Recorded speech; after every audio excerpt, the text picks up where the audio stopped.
नमस्कार दोस्तों जय माता दी। दोस्तों आज माँ भगवती यानी चैत्र नवरात्रि का 5वां दिन है। यानी माँ भगवती के जो 5वां स्वरूप जो है जिसको स्कंद माता बोलते हैं, आज उनकी शक्ति का दिन है। आज हम उनसे कुछ अपनी चेतना को नर्चर करने के लिए, अपनी चेतना का पालन करने के लिए, पोषण करने के लिए माँ भगवती से आशीर्वाद लेंगे और समझेंगे।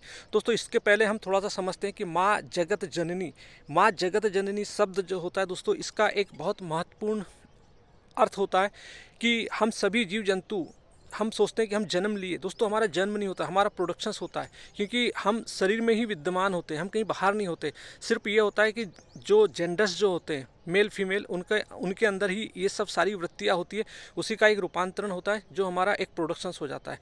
तो दोस्तों जगत जननी मतलब कहना चाहिए जो माँ हमें शरीर से संसार में लाती है, लेकिन जो जन्म देना जगत जननी, तो जननी का मतलब होता है जो हमारी चेतना से हमें जन्म देती है।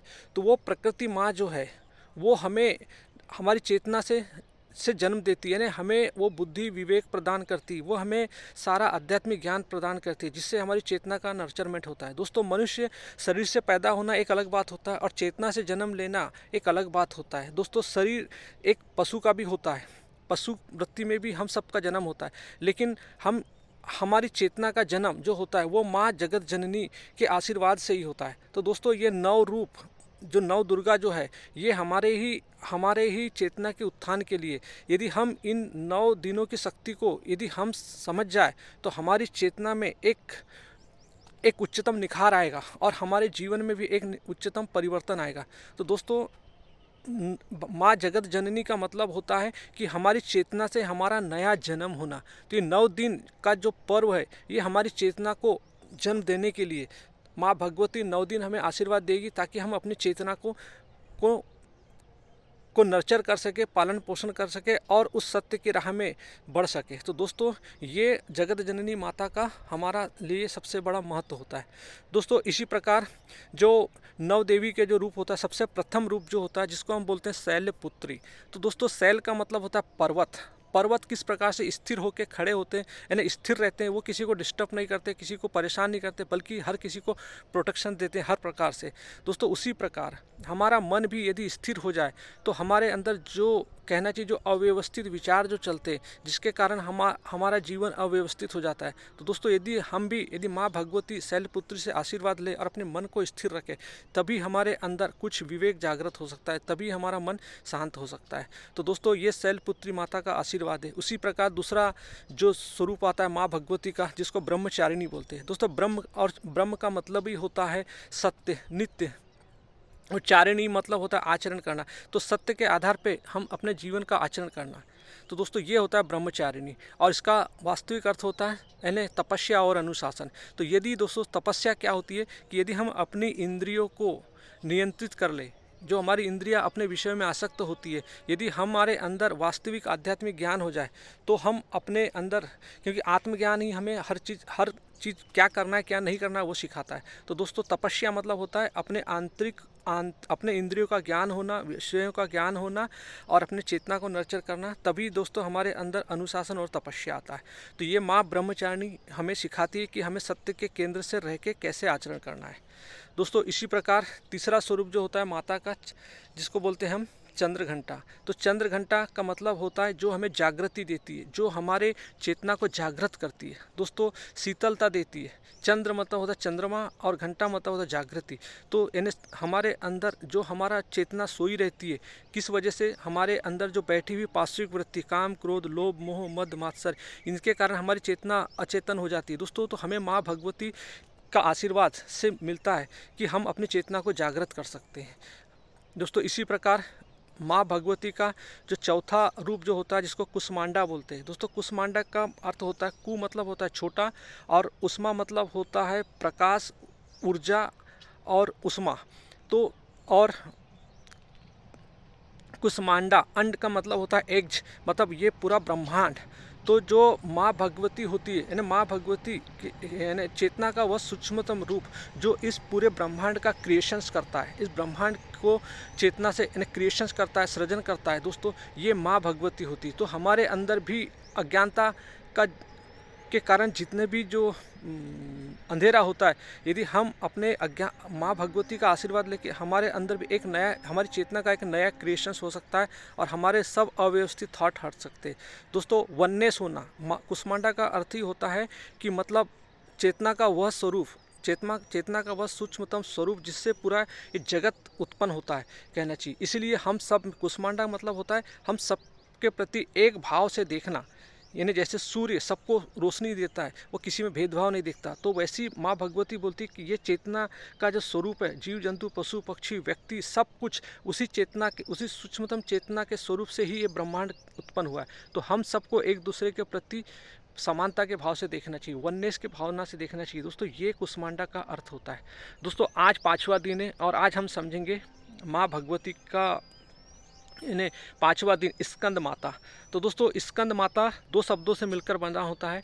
स्कंद मतलब जिसको हम भगवान कार्तिकेय भी बोलते हैं, यानी मरुगंस बोलते हैं, जिसके अंदर मतलब वीरता होती है, साहस होती है, यानी भगवान कार्तिकेय मतलब जो आंतरिक शक्ति और साहस और आध्यात्मिक का प्रतीक होता है। तो दोस्तों, साहस मतलब ही होता है स्कंद, और माता मतलब होता है जननी, जो अपने जो चेतना से पोषण करती है। तो दोस्तों, हमारे अंदर भगवान हमारे अंदर ही विद्यमान होते हैं। यदि हम अपने अंदर जब हम माँ भगवती के शरण में जाते हैं तो हम सब कुछ उनको समर्पित करते हैं, तभी माँ भगवती हमारे ऊपर आशीर्वाद देती है।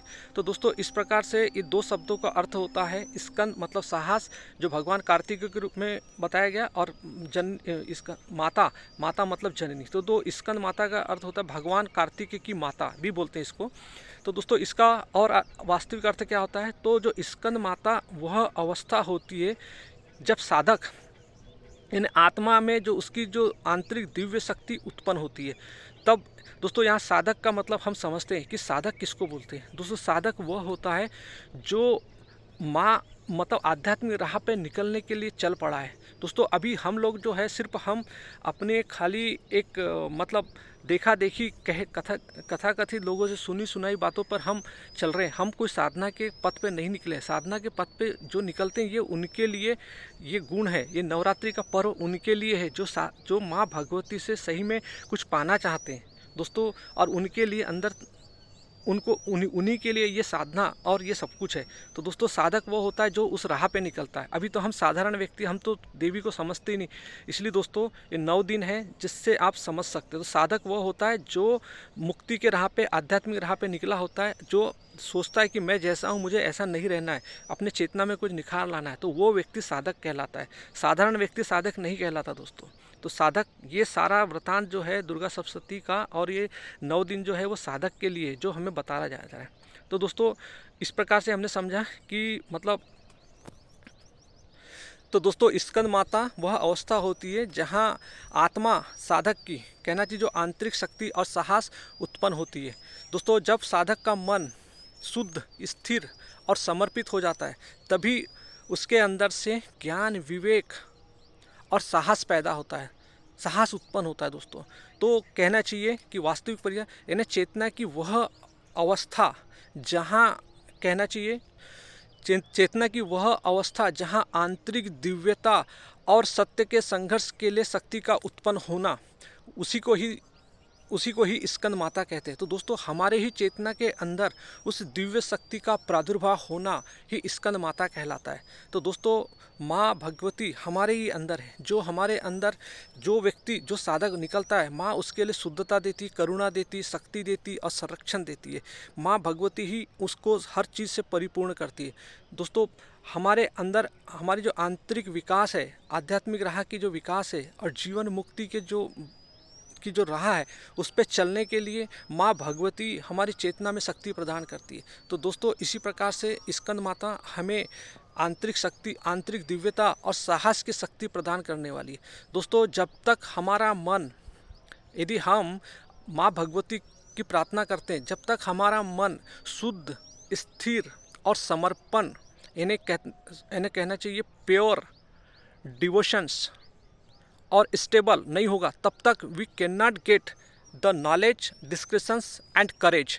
तब तक हमारे अंदर, जब तक दोस्तों हमारा मन शुद्ध नहीं होगा, समर्पित नहीं होगा, और स्थिर नहीं होगा, तब तक हमारे अंदर ज्ञान, विवेक और साहस नहीं आएगा। तो माँ स्कंद माता से हमें प्रार्थना करना चाहिए कि हमारे अंदर जो ये पाश्विक वृत्ति जो हमें जन्मजात से मिली है, जिसके कारण हमारे अंदर हमारा मन हमेशा विचलित रहता है, तो हमें हर माताओं से हर स्किल की योग्यता हासिल करनी है और माता से आशीर्वाद लेना है कि हमारे अंदर ये सारी शक्तियाँ विद्यमान हो, जिससे हम हमारे ही अंदर पनप रहे महिषासुर, शुम्भ निशुम्भ, मधुकैटभ जैसे राक्षसों का हम विनाश कर सके। क्योंकि दोस्तों हमारा उद्देश्य है, माँ भगवती का उद्देश्य है मनुष्य के जीवन को, मनुष्य की चेतना को उत्थान देना, मनुष्य की चेतना को पोषण करना। माँ जगत जननी जो होती है वो हमारी मनुष्य की चेतना से ही मुक्ति पाना चाहती है। तो दोस्तों हमारे ही अंदर जो दानव बैठे हुए, उन दानव से मुक्ति कैसे पाएंगे हम? क्योंकि हमारे ही अंदर का जो दानव है इस पर्यावरण को नाश कर देता है, हमारे भोग की वृत्ति जो होती है हमारे अंदर उसको बढ़ा देता है, और हम अपने ही स्वयं कहना चाहिए भोग की वृत्ति में हम स्वयं का ही नुकसान कर बैठते हैं। दोस्तों हमारे ही अंदर जो एक अहंकार बैठा हुआ है, ये अहंकार ही है जो पूरे जगत को खा जाता है, पूरे पर्यावरण को खा जाता है, पूरे पहाड़ों को खोद देता है। हमें मतलब लालच, लोभ, क्रोध, ईर्ष्या में इतना बढ़ जाता है कि मनुष्य स्वयं का शत्रु हो जाता है। तो दोस्तों माँ भगवती ही हमारे लिए जन्मदायिनी भी है, मृत्युदायिनी भी और मुक्तिदायिनी है। तो दोस्तों ये 9 दिन का जो पर्व है ये शक्ति का पर्व है, और शक्ति बाहर नहीं मिलेगी दोस्तों, शक्ति हमें मिलती है माँ भगवती को स्वयं के अंदर जानने से, अपनी चेतना को उच्चतम ग्रंथ की ओर ले जाने से। जैसे चेतना हमारी उच्चतम ग्रंथ यानी ज्ञान हमारे अंदर, विवेक हमारे अंदर जो जागृत होता है वो हमारी श्रीमद् भगवद गीता, उपनिषद, दुर्गा सप्तशती जैसे ग्रंथों से होता है। तो माँ हमें चेतना स्वरूप जन्म देने के लिए तैयार है। लेकिन दोस्तों ये जिज्ञासा हमारे अंदर होना चाहिए। जब तक हम जिज्ञासा नहीं करेंगे, जब तक हम साधक नहीं बनेंगे, तब तक हम खोजी नहीं बनेंगे, तब तक हमारे अंदर देवी का प्रादुर्भाव कभी नहीं हो सकता। हम कितना भी कुछ भी कर ले, चाहे हम कितना भी भंडारा क्यों ना कर ले, पूजा पाठ कुछ भी कर ले, इससे हमारे अंदर कभी कुछ नहीं होने वाला दोस्तों। देवी नित्य स्वरूप है। नित्य स्वरूप यानी समझते दोस्तों, नित्य मतलब होता है ब्रह्म, जो सत्य, जो कभी परिवर्तित, और उसी का स्वरूप है देवी कहना चाहिए। तो देवी हमारे अंदर तभी होती है जब हम अपनी चेतना से, हम अपनी चेतना को देवी की ओर ले जाते, हम अपनी चेतना को कृष्णमुखी बनाते, हम अपनी चेतना को सत्यमुखी बनाते दोस्तों, तभी हमारे अंदर इस माँ भगवती का प्रादुर्भाव होता है, माँ भगवती का आवागमन होता है। तो दोस्तों ये तभी संभव है जब हमारा मन स्थिर होता है, जब हमारा मन शुद्ध होता है, जब हमारा मन उसी माँ को समर्पित होता है दोस्तों, तब तक हमारे अंदर